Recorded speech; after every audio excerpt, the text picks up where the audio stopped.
जय हिंद मेरे प्यारे विद्यार्थियों। आइए आज मैं हिस्ट्री का एक मोस्ट इम्पोर्टेंट टॉपिक लेकर के आया हूँ और यह वीडियो ट्रिक से संबंधित होगा, तो वीडियो के अंत तक आप बने रहिएगा। यदि आप बार बार अगर आप भूला जाते हैं दिल्ली सल्तनत का मुख्य राजवंश और उसके संस्थापक का नाम, यदि आप क्रम से याद नहीं रख पाते हैं तो आज इस ट्रिक को जान लीजिए। आज के बाद आप जिंदगी में कभी नहीं भूलिएगा। तो मैं आपको याद दिला देता हूँ कि दिल्ली सल्तनत में कुल मिलाकर के 5 गो वंश हुए। कितने वंश? 5 वंश। और उन 5 वंश और उनके संस्थापक का नाम याद रखना बहुत ही जरूरी है, क्योंकि विभिन्न प्रतियोगिता परीक्षाओं में इसका क्रम भी पूछे जाते हैं। बीपीएससी वगैरह में इसका क्रम भी पूछा जाता है और एक बगल दे देगा आपको वंश का नाम और एक बगल दे देगा शासक का नाम, संस्थापक का नाम, और मैच करने के लिए पूछेगा। तो आपको यदि यह ट्रिक याद हो जाएगा तो फिर ऐसा क्वेश्चन आपसे गलत होने वाला नहीं है। तो देखिए, ट्रिक नंबर 1 है मेरा वंश का नाम क्रम से। सबसे पहले दिल्ली सल्तनत का जो वंश है उस वंश को क्रम से याद रख लेते हैं। तो याद रखने का ट्रिक है गुलाब खिले तो सांस लो। ट्रिक क्या है?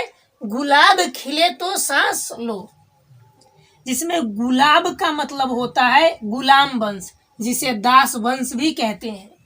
खिलो से हो जाएगा आपका खिलजी वंश, तो से हो जाएगा तुगलक वंश, और सांस से हो जाएगा सैयद वंश, और लो से हो जाएगा आपका लोदी वंश। अब इस वंश के कौन कौन संस्थापक हुए उनको जान लेते हैं। तो ट्रिक नंबर 2 है हमारा संस्थापक का नाम क्रम से, और ट्रिक है एबक जल गया खीबों से। ट्रिक क्या है? एबक जल गया खीबों से। इसको कैसे याद रखिएगा?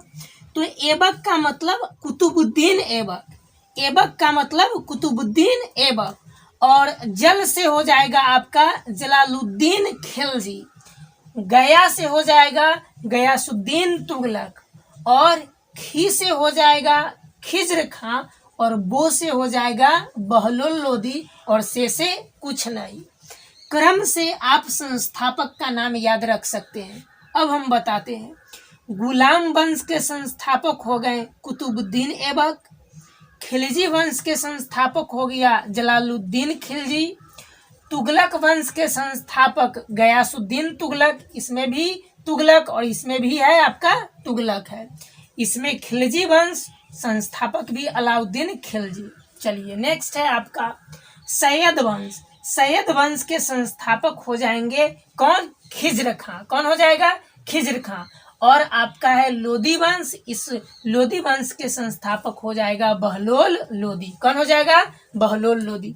अगर इस ट्रिक को यदि आप याद कर लेते हैं तो आपसे कभी भी क्वेश्चन गलती होने वाला नहीं है।